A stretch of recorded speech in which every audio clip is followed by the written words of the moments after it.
colocado, gera um efeito perverso para a extrema-direita e muito bom para a democracia. 3 segundos. É que eu realmente não sei o que o Bolsonaro falou. Rapidamente. O que ele falou? Ele saudou os manifestantes. O que ele falou, Zé? Manifestantes. O que saiu da boca dele? Ele disse oi? Ele está preso porque disse oi? Olá? Aqueles que estão aqui no... Caio, Jair Bolsonaro deu motivos para a prisão domiciliar? É claro que não. É ilegal punir uma pessoa pelas ações de outra pessoa. Quem tiver dúvida é só olhar o artigo 5º, inciso 45 da Constituição. Mas vamos ao cerne da questão. Nos últimos dias, ninguém nesse país foi mais humilhado do que o ministro Alexandre de Moraes. O Alexandre de Moraes foi humilhado pelo governo da maior democracia do mundo ao perder o direito de pisar nos Estados Unidos da América. O Alexandre de Moraes foi humilhado pelas leis de proteção aos direitos humanos ao ser sancionado por violações à liberdade de expressão e ao devido processo legal via Lei Magnitsky. O Alexandre de Moraes foi humilhado pelo sistema financeiro, quando instituições bancárias se recusaram a mantê-lo como correntista e cliente. O Alexandre de Moraes foi humilhado pela torcida do seu próprio time, quando foi vaiado a plenos pulmões num estádio de futebol. E pior, o Alexandre de Moraes respondeu a essa humilhação se rebaixando ainda mais, fazendo um gesto obsceno, muito aquém do decoro que se espera, que se exige de uma autoridade judicial. O Alexandre de Moraes também foi humilhado pela imprensa internacional, que passou a tratá-lo como potencial ameaça à democracia. E aqui, destaque para The Economist e o The Wall Street Journal. O Alexandre de Moraes foi humilhado, quem diria, também pela imprensa nacional, quando os 3 principais jornais do país, o Globo, o Estado, a Folha, foram unânimes em criticar a prática de censura prévia nas suas decisões cautelares. O Alexandre de Moraes foi humilhado pelos seus pares no Supremo, que se recusaram a comparecer ao jantar oferecido pelo presidente da República em sua defesa. E foi humilhado novamente por esses mesmos colegas ministros quando eles se recusaram a assinar uma carta conjunta em apoio à sua conduta como juiz. O Alexandre de Moraes também foi humilhado pelo seu antigo subordinado do TSE, que, exilado no exterior, alegou que cometeu graves ilegalidades a mando do ministro e que em breve denunciará publicamente essas irregularidades. O Alexandre de Moraes foi humilhado pelo depoimento do delator, dos réus e das testemunhas do 8 de janeiro, que contradizem a narrativa do golpe imaginário, do qual Alexandre de Moraes é vítima e juiz ao mesmo tempo. O Alexandre de Moraes foi humilhado, especialmente humilhado, pela ausência de provas incriminatórias contra o réu Felipe Martins, que foi torturado na prisão e cuja irrefutável inocência escancara a perseguição política instalada no país. O Alexandre de Moraes também foi humilhado no Congresso Nacional, que já contabiliza 30 pedidos de impeachment à espera de julgamento contra Sua Excelência e 33 senadores publicamente favoráveis ao impedimento do ministro. O Alexandre de Moraes foi humilhado pelo povo nas ruas, que se reuniu aos centenas de milhares em dezenas de cidades para pedir o seu afastamento do poder pela via democrática. O Alexandre de Moraes foi humilhado pelas suas próprias palavras no passado, em vídeos resgatados de antigas entrevistas em que ele condenava a censura prévia e a corrupção dos governos petistas. E como se não bastasse tudo isso, Alexandre de Moraes foi humilhado pela própria língua portuguesa, ao cometer erros grosseiros de acentuação, de gramática nas suas sentenças. É preciso reconhecer que esses sucessivos episódios de humilhação pública seriam mais do que suficientes para fazer um indivíduo colapsar sob o peso da sua própria vergonha. Mas, por algum motivo, o ministro Alexandre de Moraes resiste. Talvez o seu mecanismo psicológico de defesa seja canalizar essa humilhação contra os réus do 8 de janeiro, submetendo-os à grosseria, à indignidade e ao autoritarismo. Isso explicaria por que uma mãe de família trabalhadora ficou 2 anos afastada da sua família e está sentenciada a 14 anos de prisão por rabiscar uma estátua de batom. Isso explicaria por que um parlamentar está preso há 5 anos por crime de opinião, correndo sérios riscos de saúde, enquanto lhe é negado o tratamento médico adequado e necessário. Isso explicaria também por que um réu faleceu no cárcere e outro foi torturado. Isso explicaria muita coisa, inclusive a tornozeleira eletrônica e agora a prisão domiciliar imposta a Jair Bolsonaro. Mas o Alexandre de Moraes se esquece de uma coisa: a sua humilhação é somente sua.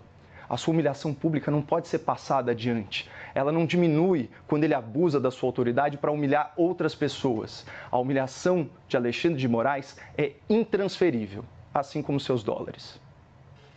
Zé, Jair Bolsonaro deu motivos para a prisão domiciliar? Olá, Leandro. Olá, Caio. Sem sombra de dúvida que sim. Apenas fazendo uma premissa preliminar, o Caio listou uma série de fatos, obviamente não haverá tempo possível para comentar cada um deles. Apenas digo o seguinte, se estivesse tão humilhado, como o Caio coloca, o Alexandre de Moraes, eu não teria o resultado de 61% da população brasileira, segundo a Folha de São Paulo de hoje, dizendo que não apoiará um candidato que quiser perdoar Jair Bolsonaro. Ou seja, 61% da população concorda efetivamente com a Folha de São Paulo, efetivamente com a punição a Jair Bolsonaro e que isso não poderia ser cancelado. Isso mostra que efetivamente esse conjunto de afirmações sobre a humilhação de Alexandre de Moraes não cai efetivamente sobre a sociedade brasileira como um todo. Ou será que a Folha, quando fala alguma coisa, acerta e quando fala outras, erra a critério daquele que analisa dentro de uma perspectiva ideológica? Não, isso é uma pesquisa, foi feita, não há por que duvidar. 61%, a maioria da população acha que Jair Bolsonaro não pode ser perdoado. Logo, se Alexandre de Moraes é o principal construtor de um processo como relator, é porque, evidentemente, mesmo que se possa discutir aqui ou acolá uma questão ou outra, existe um respaldo para aquilo que está sendo decidido. Existe um respaldo para se dizer que houve uma tentativa de golpe de Estado, como disse a Polícia Federal, um órgão sério, e o Ministério Público. As provas são indiscutíveis. Existe um respaldo para se dizer que, efetivamente, há uma tentativa de coagir o Supremo Tribunal Federal articulado pela família Bolsonaro. Ou será que Eduardo Bolsonaro não está nos Estados Unidos induzindo, lutando para que Trump puna o Brasil, puna você, aquele que nos assiste, aquele que não nos assiste, puna todos? Para que, coagindo um juiz, coagindo o Supremo Tribunal Federal, nós tenhamos, então, uma decretação de uma absolvição, apesar das provas que existem contra o ex-presidente e todos aqueles que estavam com ele nesta trama diabólica do golpe de Estado. Ora, esse tipo de situação levou a quê? A medidas cautelares. Porque o Supremo Tribunal Federal, nenhum tribunal do país, nenhum juiz permitiria ser desrespeitado, ameaçado, ofendido e coagido. Quem não se dá o respeito não se faz respeitar.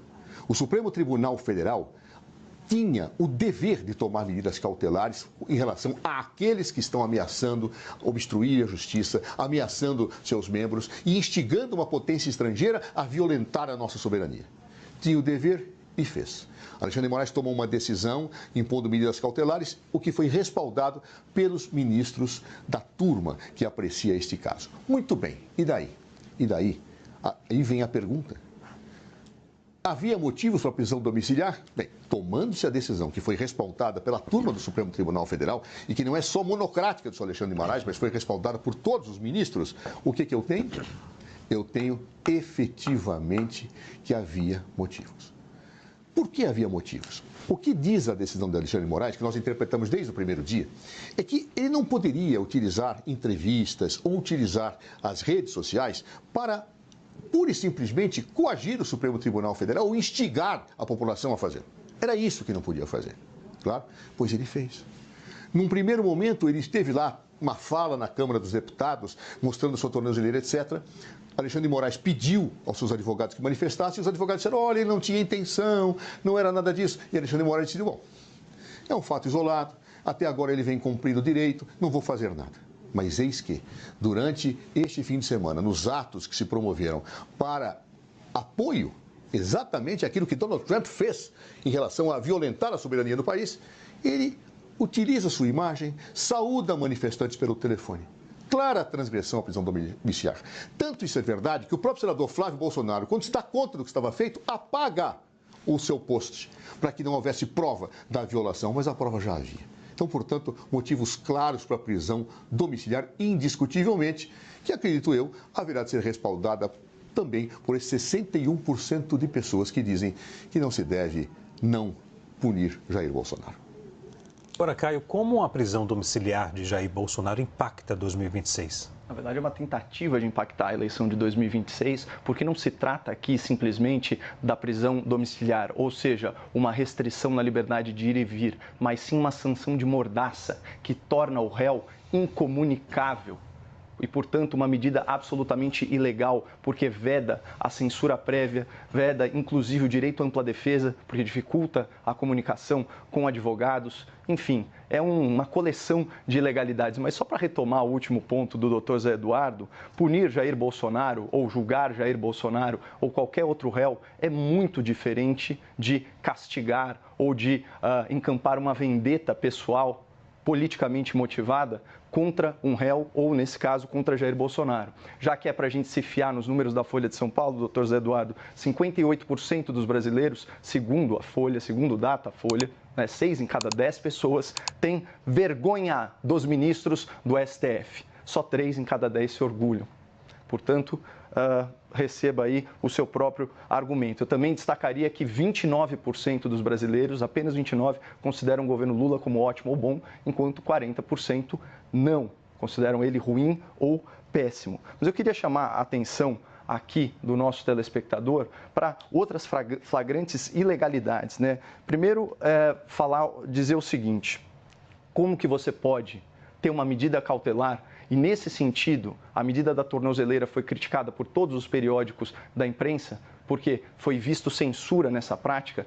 Como que você pode controlar a ação de terceiros e usar a ação de terceiros para punir alguém? Eu vou ler para vocês o artigo 5º, inciso 45 da Constituição Federal, que eu mencionei. Nenhuma pena, nenhuma cautelar, por extensão, passará da pessoa do condenado, ou do investigado, ou do réu, ou o que quer que seja. Portanto, é virtualmente impossível cumprir as medidas cautelares do senhor Alexandre de Moraes, porque o réu não controla a ação de terceiros. E falar que ele sabidamente instigou medidas que impactam o julgamento não faz o menor sentido. Como alguém pode instigar terceiros em silêncio, simplesmente por existir? Que foi o ridículo da primeira decisão, em que ele foi fotografado pela imprensa e, supostamente, ao ser fotografado pela imprensa e filmado numa fala de 30 segundos, ele estaria aí atrapalhando o processo.